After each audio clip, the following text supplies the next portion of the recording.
सवारीचा घेतला पावलांनी वाळवंटी तुझी सावली गळा भेट घेण्या भीमेची निघाली तुझ्या राम घोषात इंद्रायणी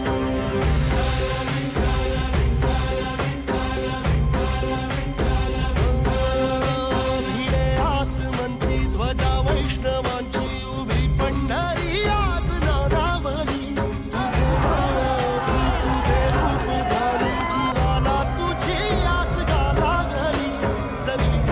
सारा जग